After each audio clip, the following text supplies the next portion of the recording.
Assalamu alaikum warahmatullahi wabarakatuh. We are in class 11th subject history and we are in theme 5th, that is the Mongolian Empire or the Nomadic Empire. Today we will discuss the concluding subheading, that is Genghis Khan and the world history. यानी Changez Khan Mongolian hero के रूप में, Mongolian ruler के रूप में, Mongolian founder के रूप में, और वर्ल्ड हिस्ट्री उसके मुतलिक क्या कहती है, उनके फेथ्स के मुतलिक, उनके ऑर्गेनाइजेशन के मुतलिक, how he organised his nation. When we remember Genghis Khan today, the only image that appear in our imagination are those of the conqueror, the destroyer of cities, and an individual who was responsible for the death of thousands of the people. यानी जो ही चंगेज़ खान का नाम हमारे जहन में आता है, हमारे तस्वुर में आता है, तो हमें ये उसके साथ में भी आता है, उससे पहले ये आता है कि he is a destroyer of the cities, he is a conqueror, he is responsible for the deaths of the thousands of the people. This is the world imagination. पूरी दुनिया में चंगेज़ खान के मुतल्लिक़ ये एक imagination है. Many 13th century residents of Taiwan of China, Iran and Eastern Europe looked at the hordes from the steppes with fear and disaster or distaste, and yet for the Mongols, Genghis Khan was the great leader of all time. He united the Mongolian people, freed from the international tribal wars and Chinese explosion. जब हम Mongols की बात करेंगे, tribal people की बात करेंगे, तो उनके नज़रों में चंगेज़ खान की इमेज टोटली डिफरेंट है. उनके नज़रों में वो एक हीरो है, ग्रेट लीडर है. He was from all time leader, a tribal hero, जिसने चाइनीज़ एक्सप्लॉइटेशन एंड जो इंटरनेशनल ट्राइबल वार्स में जो मंगोलियन के साथ रोल उन्होंने किया था, उनका वो मसीहा था. लिहाजा वो उनको एक मसीहा के रूप में, एक लीडर के रूप में, एक आइकन के रूप में देखते थे और मानते थे. ए ग्रेट लीडर, क्योंकि उसने प्रॉस्पेरिटी, खुशहाली और फैशनेट ग्रेट ट्रांसकॉन्टिनेंटल एम्पायर को रेस्टोर किया था. And he also restore the trade routes and markets for that who attracted the distant travellers like the Marco Polo. यानी वो एक तो लीडर ही नहीं, बल्कि उसने उनकी खुशहाली के लिए तिजारत का भी, तिजारत से वाबस्ता जो रूट्स थे उनको भी डेवलप किया, एस्टेब्लिश किया. तो यानी उस कौम को मंजर आम पर लाने के लिए वर्ल्ड हिस्ट्री में एक दबदबा जो कौम का था, उसको कायम करने के लिए चंगेज़ खान का रोल ज़िंदगी भर और तारीख़ में शाया निशान है. The contrasting images are not simply a case of dissimilar perspectives. They should make us pause and reflect on how one dominant perspective can completely erase all others. यानी ये मुख्तलिफ आरा है. अगर दुनिया के नज़रों में चंगेज़ खान की अलग पिक्चर है, लेकिन जो उनका अपना, उनके अपने कबीले थे, अपना कौम था, उसके नज़रों में उसकी अलग इमेज है. Beyond the opinions of the defeated sedentary people, consider for a moment the sheer size of the Mongol domination in the 13th century and diverse body of the people and faith that it embraced. Although the Mongol Khan themselves belong to a variety of faiths, different faiths, shaman, Buddhist, Christianity and eventually Islam. यानी अगर हम एक ही तस्वीर की बात करेंगे, चलो एक बहसत रूलर, बहसत डिस्ट्रॉयर, बहसत आइकन की, लेकिन अगर हम फेथ की बात करेंगे वो तो एक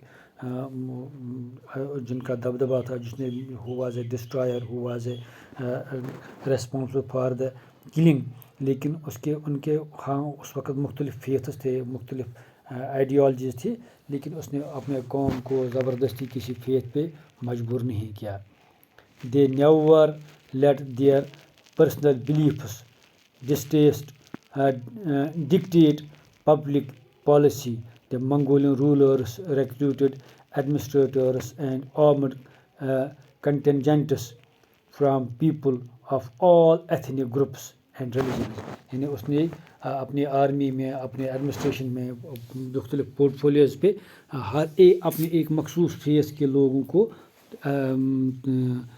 रिक्रूट नहीं किया, उनके यहाँ जगह नहीं दी, बल्कि जिससे फेथ से भी लोग ताल्लुक़ रखते थे उन्हें अपने एडमिनिस्ट्रेशन में, अपनी आर्मी में, अपनी जो इर्द गिर्द जो नोबल्टी में हर एक को बिला लिहाज मज़हब जगह दे दी अपने, क्योंकि अपने ग्रुप्स में उसने ये नहीं सोचा कि कौन किस मज़हब से ताल्लुक़ रखता है.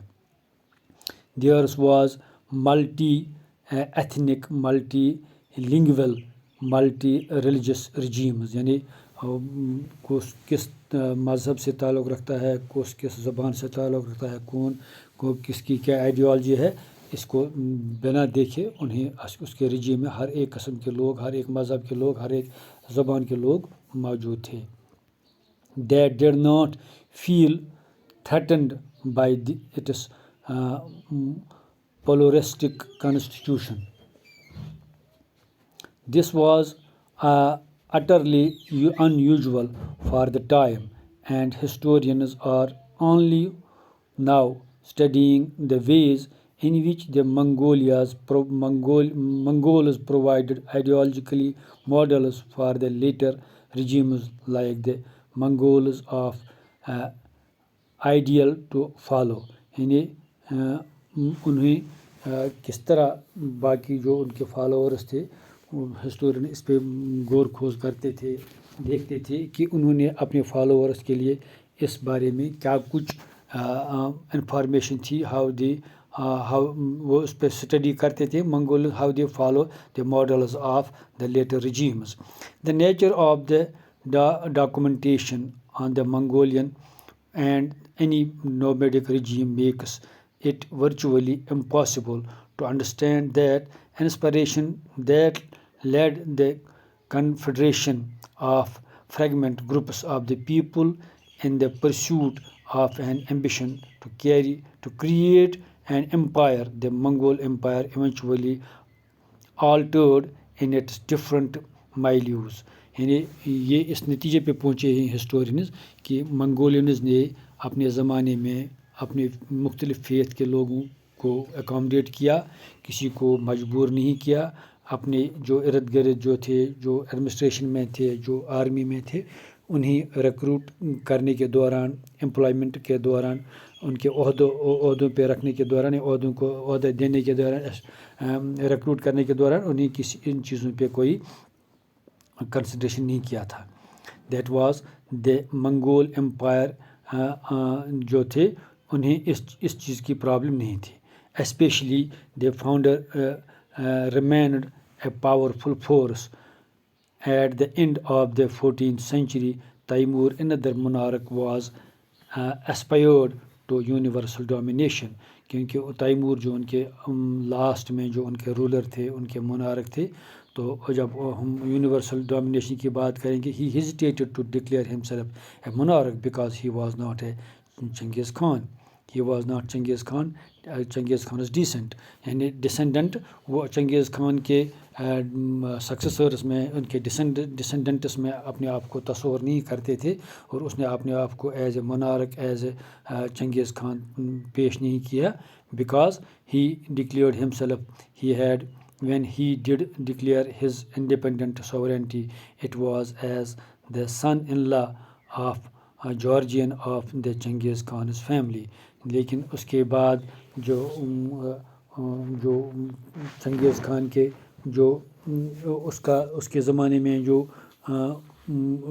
उसका एक this was the latest authority of Mongolian जो थे, जो जिस means that he was the latest authority, he was the last powerful ruler of the Mongolians or Mongolians, the Genghis Khan's family. Today, after descendants of decades, today after decades of Soviet control, the country of Mongolia is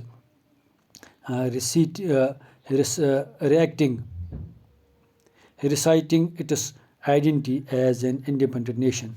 Soviet control के बाद बहुत से सदियों के बाद अब Mongolians अपने आप को एक आज़ाद कौम के रूप में, एक आज़ाद कौम के रूप में अपने आप को मनाते हैं। Identity they treat themselves and they अपनी पूरी तवारीख में अब ये इस चीज़ पे वो खुश हैं कि हम एक आज़ाद कौम हैं। वो जो जालिम और जाबिर कौम के रूप में थे अब वो नहीं रहे, क्योंकि वो खान ब्रदर्स भी गए और उसके बाद आज वो एक the Mongol are now as the independent nation.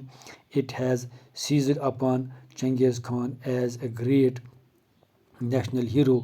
हालांकि वो चंगेज़ खान को एक कौमी रहनुमा, कौमी रहबर और कौमी हीरो के रूप में मानते हैं, who is publicly venerated and whose achievements are recounted with pride. यानी वो पूरे बल्कि वो पब्लिकली अपनी उस कौम में एक हीरो के रूप में, एक पब्लिक लीडर के रूप में, एक आइकन के रूप में with pride and Prestige. At the crucial juncture in the history of Mongolia, Genghis Khan has once again appeared as an icon figure for the Mongolian people. अब जो क्रूशल जंक्चर के हवाले से पूरी तवारीख में, यानी जब वर्ल्ड हिस्ट्री की बात करेंगे, जिस तरह हर एक कौम के हीरो का हर एक कौम का अपना एक हीरो होता है जिसने कौम को वो पहचान दी, वो इमेज पूरी दुनिया में दे दी, जिस तरह बासित कौम के उन्होंने मनवाया. तो जिस तरह हिंदुस्तान की बात करेंगे आज़ादी के हवाले से, तो बापू जो हमारे हैं महात्मा गांधी, वो कौम के हीरो हैं जिसने कौम को आज़ादी दिलाने में कलीदी रोल अदा किया.